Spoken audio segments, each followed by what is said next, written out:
have in line Sotirios. I'm sorry, I'm trying Fine. to. It's Yeah, perfectly fine. yeah. So Sotirios, right? Yeah. So he is going to be speaking next. He is a graduate student in interdisciplinary program in the Brain and Mind Sciences, Faculty of Medicine, University of Crete, Greece. On to you, Sotirios. Thank you. Okay, can you see my screen? Uh, okay. So, I will talk to you today about how a novel dendritic spiking mechanism affects the computations performed by single dendritic branches. Um, so to give you a background briefly, we know that we can use abstract neural models in order to estimate the computational capacity of neurons. Particularly, dendritic spiking mechanisms, such as the NMDA spike, for example, have been approximated by sigmoid activation functions, and neurons, along with their dendritic branches, are modeled as 2 or 3 layer neural networks. Moreover, studies based on these assumptions have confirmed that a single nonlinear dendrite cannot increase the computational capacity of the model, while adding a nonlinear dendrite to a somatic nonlinearity can increase the capacity when we consider at least 4 inputs. Um, there is this recent study that characterized a novel dendritic spiking mechanism, the dCaAP, which stands for dendritic calcium action potential. Um, it was reported from human layer 2-3 pyramidal neurons, and its characteristic, as you can see on the bottom figure, is that when the amplitude of the input increases, the amplitude of the spiking decreases. Motivated by this new finding, we aim to characterize what are the computational advantages that this spiking mechanism offers to neurons. In order to do so, we opted for a simplified approach using a binary neuron consisting of 2 nodes, one node representing an apical dendrite, and the other node the soma and the basal dendrites.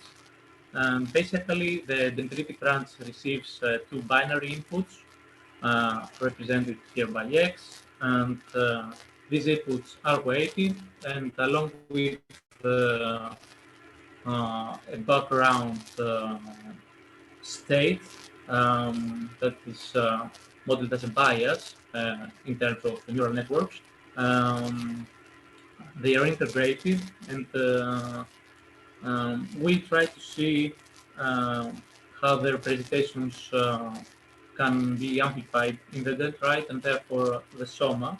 I will focus here on our results for the dendrites. What is interesting is that this formulation of the problem allows us to study the computations performed by the dendrite in terms of Boolean algebra and specifically truth tables. And this is advantageous because we can gain access to the simplest and most fundamental computations performed by dendrites, and therefore the neuron as well. Moreover, this formulation allows us to characterize the synaptic strength and its type, meaning excitation and inhibition of the synaptic inputs that realize each Boolean function with respect to the background, the state of the membrane potential, if you like. So this is summarized in the figure on your left.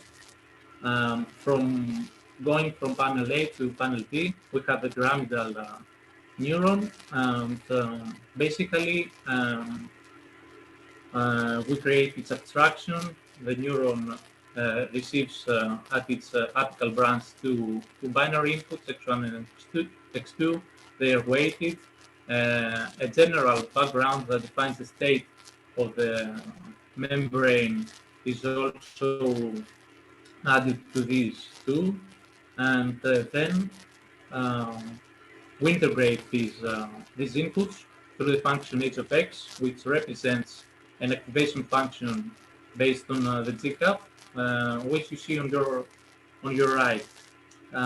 What is interesting here is that unlike the classic dendritic spiking mechanisms, which are represented by sigmoid activation functions in these terms, this activation function, um, let's say that it, uh, it is characterized by an optimal subspace for the inputs, which is which permits the inputs to generate the spike, and this is the savings area here. Uh, while uh, incrementing the inputs will make the dendrite stop firing. Um, so to wrap up, I don't want to say many details about the algorithm, but we can discuss about it if there are any questions. This figure summarizes our results. You can use panels A and B as a guide to decipher what's happening on figure C, and figure D serves as an example. You can see that for in panel C, for different membrane states of the dendrite, um, we use different combinations of inputs. The weights of the inputs represent when they are positive excitatory inputs, where they are negative inhibitory inputs. And you can see that with the color code, which Boolean functions can be implemented given a specific background. This background, with respect to U, as mentioned earlier, the savings area here, corresponds to uh, a relatively hyperpolarized state, uh, a relatively depolarized state on your right, and the in-between states in the middle. So what you can see, first of all, is that this non-monotone activation function is able to implement all Boolean functions, even the linearly non-separable ones, which are the XOR and XNOR. And this is interesting because uh, up until now we believe that we need at least two dendrites in order to do this kind of computations, and now we can do it with just one. Moreover, what is interesting is that, as you can see in this in panel C, um, you can use two inhibitory presynaptic inputs, and they can induce excitation to at the postsynaptic level. And this is again something that has not been described before. Um, and this brings me to my final point, which is that the state of the membrane um, is the crucial factor that determines what kind of computations the dendritic branch can perform.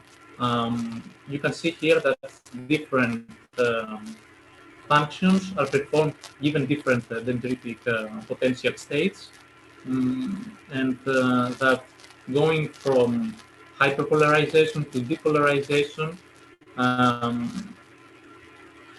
the same functions can be performed with different kinds of inputs. So this is something that is fairly new. We are still working on that. We hope to have a published paper in the next month. That's it. I don't want to say anymore. If you have any questions, I'd be happy to answer. Thank you. Thank you so much, Sotirios. There is a okay. All right, so we do have a question for you. Okay. There's an echo, I guess, somewhere. Can I see it somehow? I don't know. There's an echo. I guess someone has a speaker on. Okay, so there's a question for you from Lu Yehe.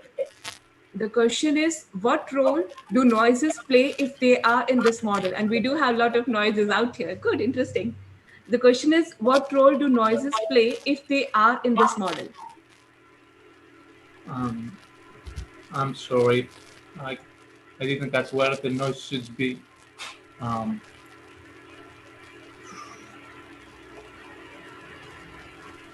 hmm.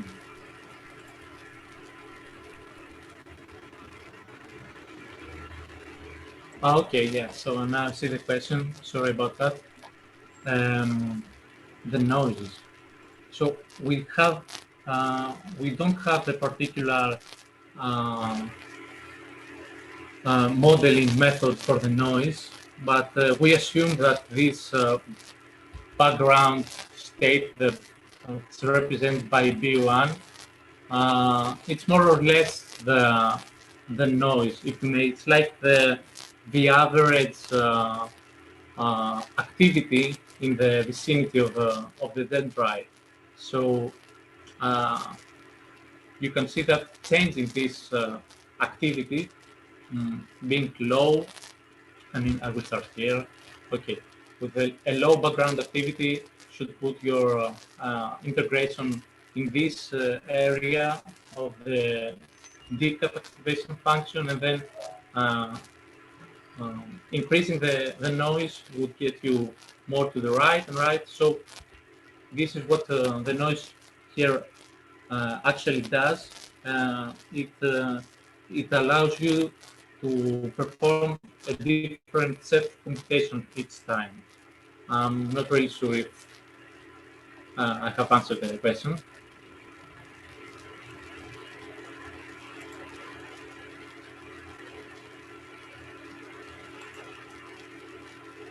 Yes. Thank you so much, Sotirios. Okay, It was a very fascinating talk. And